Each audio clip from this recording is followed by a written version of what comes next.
ତେବେ ବୈଷ୍ଣବ ପଦ ପାଇ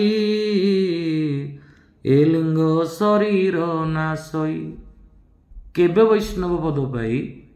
ହଁ, ଯେବେ ଏଇ ବ୍ୟକ୍ତି ନିଜକୁ ସାଧନ ମାର୍ଗୀ କରିବ, ଆତ୍ମତତ୍ଵରେ ନିଜକୁ ବୁଡ଼େଇ ରଖିବ, ସ୍ୱଧର୍ମ ନିଷ୍ଠାର ସହିତ ପାଳନ କରିବ।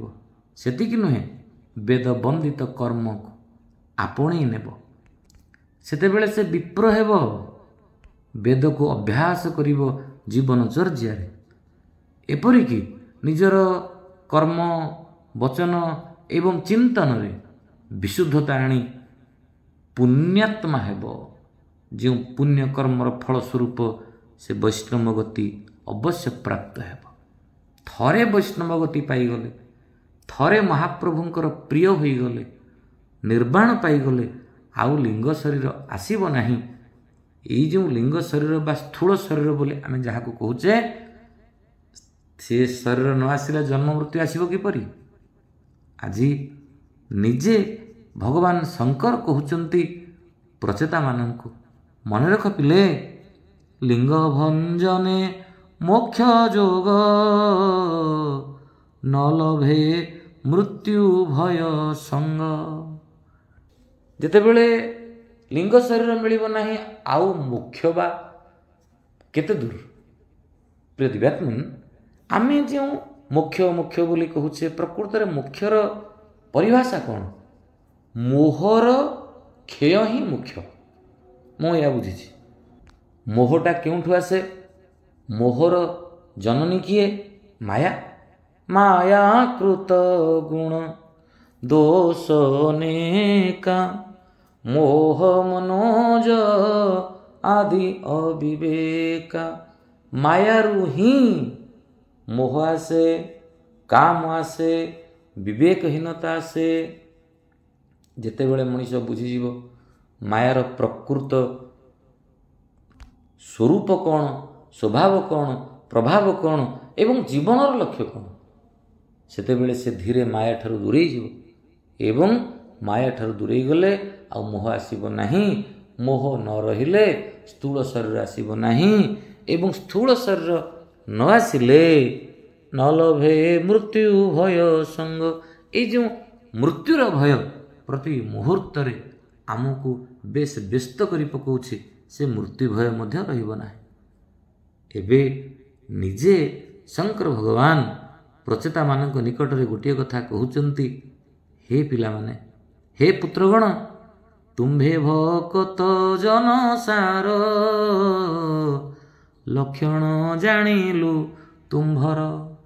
କ'ଣ ଲକ୍ଷଣ ସବୁ ଅନୁଭବ କଲେ ନିଜେ ଶଙ୍କର ଭଗବାନ ପ୍ରଚେତାମାନଙ୍କ ଠାରେ? ଭକ୍ତର ଲକ୍ଷଣ କ'ଣ? ନା ଭକ୍ତର ଲକ୍ଷଣ ହେଉଛି ଭକ୍ତି।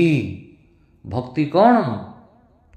ଆମର ସଂସ୍କୃତରେ କୁହାଯାଏ ଭଜ ଧାତୁରେ 3 ପ୍ରତ୍ୟୟ ଯୁକ୍ତ ହୋଇ ଭକ୍ତି। ଏଠି ଭଜର ଅର୍ଥ କ'ଣ? ଅନେକ ଥର ଆମେ କଥା ଆଲୋଚନା କରିଛେ। ଭଜ କହିଲେ ଧ୍ୟାନ କରିବା, ଭଜ କହିଲେ ଖୋଜିବା, ଭଜ କହିଲେ ସେବା କରିବା। ଏଠି ପ୍ରଚେତାମାନଙ୍କ ଭିତରେ ସେଇ ଭକ୍ତିର ଲକ୍ଷଣ ହିଁ ଦେଖିଛନ୍ତି, ଭକ୍ତର ଲକ୍ଷଣ ହିଁ ଦେଖିଛନ୍ତି ଶଙ୍କର ଭଗବାନ, ଯେଉଁମାନେ କି ମହାପ୍ରଭୁ ଶ୍ରୀହରିଙ୍କୁ ଧ୍ୟାନ କରି କରି ଖୋଜିବା ପାଇଁ ବାହାରି ପଡ଼ିଛନ୍ତି। ଅତଏବ এই ଖୋଜିବାର ଯେଉଁ ଲକ୍ଷଣ ଶଙ୍କର ଭଗବାନ ଅନୁଭବ କଲା ପରେ ନିଜେ କହୁଛନ୍ତି, ହେ ପୁତ୍ରମାନେ, ତୁମ୍ଭେ ଭକତ ଜନସାର ଲକ୍ଷଣ ଜାଣିଲୁ ତୁମ୍ଭର। ଆମ୍ଭର ପ୍ରିୟ ଯେଉଁ ହରି ତୁମ୍ଭେ ତେସନେ ମୋତେ ସରି। ତୁମେ ଯେପରି ଭାବରେ ଭଗବାନ ଶ୍ରୀହରିଙ୍କୁ ଭଲ ପାଉଛ, ମୁଁ ମଧ୍ୟ ଭଗବାନ ଶ୍ରୀହରିଙ୍କୁ ଠିକ୍ ସେହିପରି ଭାବରେ ଭଲ ପାଉଛି। ଅତଏବ ତୁମେ ମୋ ସରି, ମାନେ ତୁମେ ମୋ ସମାନ, ତୁମେ ମୋର ଆତ୍ମୀୟ। ଏଣୁ ମାନବ ଭକ୍ତ ଯେହି ମୋ ପ୍ରିୟ ତହୁଁ କେହି ନାହିଁ।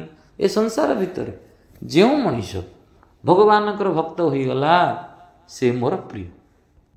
ଅନେକ ସମୟରେ କୁହାଯାଏ, ଶଙ୍କର ଭଗବାନଙ୍କର ମନ୍ଦିରକୁ ଆପଣମାନେ ଯାଉଛନ୍ତି ନା? ଓಂ ନମ ଶିବାୟ ନମ ଶିବାୟ ନମ ଶିବାୟ ଏକଥା କହୁଛନ୍ତି, କିନ୍ତୁ ଥରେ ଯାଆନ୍ତୁ ମହାପ୍ରଭୁଙ୍କ ପାଖରେ ବସି ବିଷ୍ଣୁ ସହସ୍ରନାମ ପାଠ କରନ୍ତୁ, ନମ ନାରାୟଣ ଜପ କରନ୍ତୁ। ଶଙ୍କର ଭଗବାନ ଭାରି ଖୁସି ହୋଇଯିବେ ବୋଲି କୁହାଯାଏ।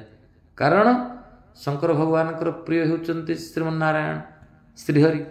ଆମେ ଯେତେବେଳେ ଶଙ୍କର ଭଗବାନଙ୍କ ପାଖରେ ବସି ବିଷ୍ଣୁ ସହସ୍ରନାମ ପାଠ କରିବା, ଶ୍ରୀମନ୍ନାରାୟଣ ନାରାୟଣ ନାରାୟଣ ହରି ହରି କୀର୍ତ୍ତନ କରିବା, ଶଙ୍କର ଭଗବାନ ବୁଝିଯିବେ, ଆରେ ଆରେ ମୁଁ ଯେମିତି ଭଗବାନଙ୍କର ଭକ୍ତ, ଇଏ ସେମିତି ଭଗବାନଙ୍କର ଭକ୍ତ।